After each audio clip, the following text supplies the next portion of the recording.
7월 24일 새생명의 아침입니다. 기도하시겠습니다. 거룩하신 하나님 아버지 감사합니다. 오늘 이 하루를 이전과 같이 동일하게 해주셨지만 이 가운데에서 우리에게 항상 주님께서 원하시는 그런 귀한 깨달음과 계획이 있음을 바라봅니다. 오늘 이 하루가 급하고 성급하게만 진행되는 것이 아니라 기쁨과 감사함, 그리고 무엇보다도 주님에 대한 충성과 성실로 모든 것들을 감당하는 이 하루가 되게 하여 주시옵소서. 예수님 이름으로 기도하옵나이다. 아멘. 오늘 함께 보실 말씀은 느헤미야서 7장 66절에서 73절까지의 말씀입니다. 느헤미야 7장 66에서 73절까지의 말씀입니다. 온 회중의 합계는 42,360명이요. 그 외에 노비가 7,337명이요. 그에게 노래하는 남녀가 245명이 있었고 말이 736마리요. 노새가 245마리요. 낙타가 435마리요. 나귀가 6,720마리였느니라. 어떤 족장들은 역사를 위하여 보조하였고 총독은 금 1,000드라크마와 대접 50과 제사장의 을복 530벌을 보물 곳간에 드렸고 또 어떤 족장들은 금 2만 드라크마와 은 2200마네를 역사 곳간에 드렸고 그 나머지 백성은 금 2만 드라크마와 은 2000마네와 제사장의 을복 670벌을 드렸느니라. 이와 같이 제사장들과 레위 사람들과 문지기들과 노래하는 자들과 백성 몇 명과 느디님 사람들과 온 이스라엘 자손이 다 자기들의 성읍에 거주하였느니라. 아멘. 오늘 본문은 7장 1절에서 보듯이 예루살렘 성의 건축을 최종적으로 마무리하고 유다 백성들의 정통성과 그리고 또한 혈통의 순수성을 보존하기 위해 인구조사를 실시한 이후에 1차 포로 귀환자들의 명단과 그 수요를 소개하고 있는 중에 있습니다. 오늘 본문은 곧 성벽 건축이라는 그 어마어마한 일의 마무리 이후의 일들입니다. 대개 큰 일을 마친 후에는 쉬고 싶어집니다. 그동안 못 잤던 잠을 푹 자거나 혹은 어디론가 여행을 떠나서 그동안 누리기 어려웠던 나름의 낭만과 휴식을 즐기고 싶어집니다. 그러나 오늘 느헤미야는 바로 그 다음 작업에 들어갑니다. 그것이 무엇이었냐면 바로 사람을 준비시키는 일이었습니다.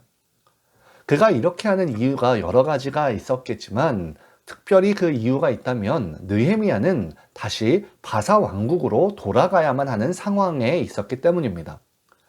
느헤미야 2장 6절에 보면 그는 제한된 기간을 이렇게 왕으로부터 허락을 받았습니다.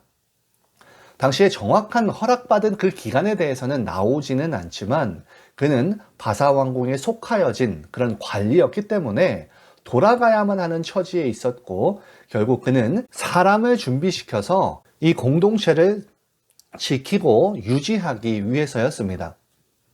그런데 오늘 7장 1절과 더불어서 마지막 구절인 이 73절에 보면 먼저 준비시킨 자들이 누구였냐 하면 제사장들과 레위 사람들 그리고 문지기들과 노래하는 자들과 백성 몇 명과 느디님 사람들, 여기서 느디님 사람들이 성전의 일을 돕게 하기 위해서 레위 사람들에게 주어진 사람들이었습니다.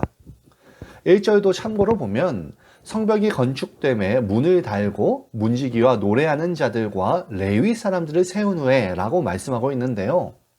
그 느헤미야가 먼저 준비시킨 사람은 문지기, 노래하는 자들, 그리고 레위 사람들이었습니다. 이들을 살펴보면 두 가지의 의미를 발견할 수 있습니다. 첫째로는 그가 하나님을 드러내는 자들을 준비시켰다는 겁니다. 특히 이 중에서 노래하는 자들을 준비시킨 것은 독특한데요. 노래한다는 것은 대상을 높이고 찬양하는 것이며 또한 그를 주변 사람들에게 표현한다는 것을 의미합니다. 네, 한국 사람들은 전통적으로 노래하는 것을 참 잘하고요. 좋아합니다. 특히 요즘에 가수에 관심이 정말 많이 있는데요. 아마 여러분들도 그리고 저도 좋아하는 가수들이 각자 있을 겁니다. 특히 최근에 좀 유행하고 있는 노래 경연 프로그램의 그런 영향 때문인지 가수에 좀 더 집중하는 시대인 것 같아요. 그런데 가수보다 더 중요한 게 있는데요. 그것이 바로 뭐냐면 곡입니다. 아무리 노래를 잘 부르는 가수가 있다고 하더라도 곡을 정말 잘 만나야만 합니다. 좋은 가수가 세상에 드러나는 것도 사실 그 작곡가의 의도대로 그 원곡을 얼마나 잘 소화하느냐에 달려 있고, 이것은 그가 아무리 노래를 잘한다고 해도 곡과 잘 어울리지 않는다면 가수가 돋보이지 않을 뿐만 아니라 그 곡 또한 빛을 발하지 못합니다. 제가 생각할 때에 이 구약 성경을 지금 다루고 있는 중이므로 구약 성경에서 많은 인물들이 있지만 하나님을 가장 잘 노래하는 인물이 있다면 그것은 아마 다윗일 겁니다. 성경 또한 그 다윗을 노래하는 자라고 표현하는데요. 그것은 그가 정말 노래를 잘했다라고 하는 표현이기도 하겠지만 그의 삶에서 하나님을 얼마나 잘 드러내었는가를 말하는 표현이기도 합니다. 곧 성경에서의 노래 잘함은 세상의 창조주이시고 여전히 다스리고 계시는 그분을 얼마나 드러내느냐입니다. 전심으로 그분을 의지하고 그분의 말씀으로 삶을 살아내는 그런 자를 하나님께서는 찾고 계십니다. 또한 세상의 진정한 가사이자 참된 의미인 하나님을 드러내는 자, 이 느헤미야는 이런 자들을 준비시킴으로 제사장 나라로 선택되어진 그들을 회복시키고 있습니다. 또한 두 번째로 느헤미야가 준비시킨 사람들을 살펴볼 때에 누가 있느냐면 백성의 안전을 위한 사람들을 준비시킵니다. 이것은 여전히 그들을 향한 공격이 있다는 기본 전제를 바탕에 둔 행동입니다. 그래서 문지기를 세웠고 또한 문지기를 세운 것뿐만이 아니라 모든 사람들이 각자의 영역을 지키는 것에 대해서 요청을 합니다. 이것은 오늘 73절의 후반부에 보면 모두가 다 자기들의 성읍에 거주하기는 하지만 7장 4절에 보면 아직 그 성읍의 주민들은 적고 가옥이 미처 다 건축되지 못했기 때문입니다. 그래서 각자의 영역을 지켜야만 했는데요. 곧 느헤미야는 하나님을 위해 봉사하고 안전을 지키는 일에 모든 사람들이 참여할 것을 요구합니다. 여기에서 하는 일은 파수하는 것, 곧 자신들의 영역을 지키고 다른 이들에게 위험이 있다면 그 위험을 알리는 일이었습니다. 각각 스스로 자기 집과 자기의 맞은편의 주변까지가 그 범위인데요. 이것은 적재적소, 자신이 잘 알고 있고 잘 할 수 있는 일들에 대한 헌신을 요구한 겁니다. 그들이 얼마만큼 자신들의 임무를 수행하느냐에 따라 그 성의 안전과 평안은 비례될 것입니다. 곧 우리들도 자신의 능력에 맞는 직책과 사명을 다할 때 이것은 결코 헛되지 않은 것이고 최선을 다해야만 합니다. 교회에서뿐만이 아니라 각 일터와 가정에서 그리고 각자 처해져 있는 학교에서도 마찬가지입니다. 우리가 아니고선 해야 할 사람이 없습니다. 우리가 받은 이 임무의 중대성에 대해서 잘 알고 있어야 하며 파수꾼을 세우시는 이는 하나님이시므로 그 일을 게을리 해서는 안 됩니다. 무엇보다 이 생명의 파수꾼으로서 이웃들을 잘 돌보며 가족들을 살펴야만 합니다. 오늘 느헤미야는 사람을 준비시켰고 또한 한 가지 더한 일이 있는데 그것은 바로 구별입니다. 구별한다는 것은 그것을 그 계보대로 등록시키는 것이었고 그 가치를 보존하는 것이었습니다. 아무나 좋은 게 좋은 시계, 시기가 시기이니 모두 다 등록시키는 것이 아니라 철저하게 검증하여 등록시킵니다. 사실 지금의 느헤미야 7장에서의 성벽은 완성되었지만 결코 좋은 상황은 아님에도 불구하고 그가 한 것이 아무나가 아니라 그 가운데 가치를 지켜내는 구별을 해 나아갑니다. 때로 이러한 구별, 가치의 보존이 합리적이지 않아 보이기도 합니다. 갑갑하고 일의 진행사항이 느리기 때문에 좋아하지 않는데요.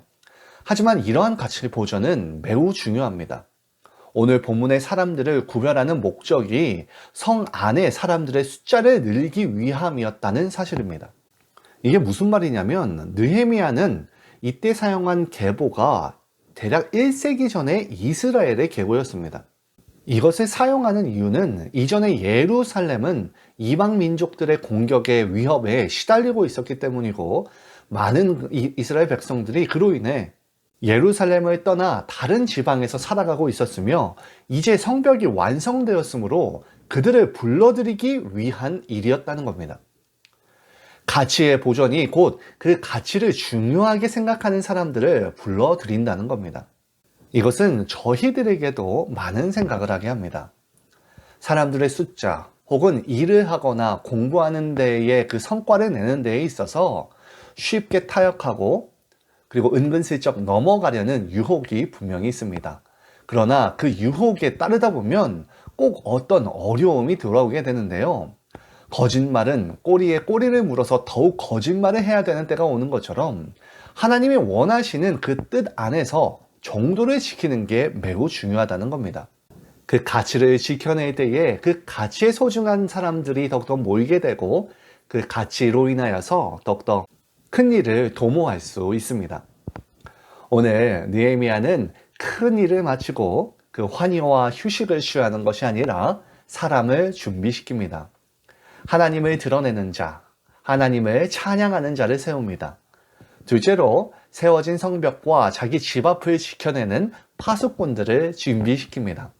그리고 셋째로 아무나가 아니라 기준을 가지고 세워 나아갑니다. 제가 오늘 말씀을 준비하면서 생각해 봤을 때 이것은 꼭 습관의 형성에 나아가는 것과 같은 것 같습니다. 신앙의 99%는 내가 잘했으니 1%는 내 마음대로 해도 되겠지라고 한다면, 이 1%의 느슨함 때문에 무너져 버린 내 자신을 발견하곤 하는데요. 이 습관의 성벽을 잘 건설해야만 합니다.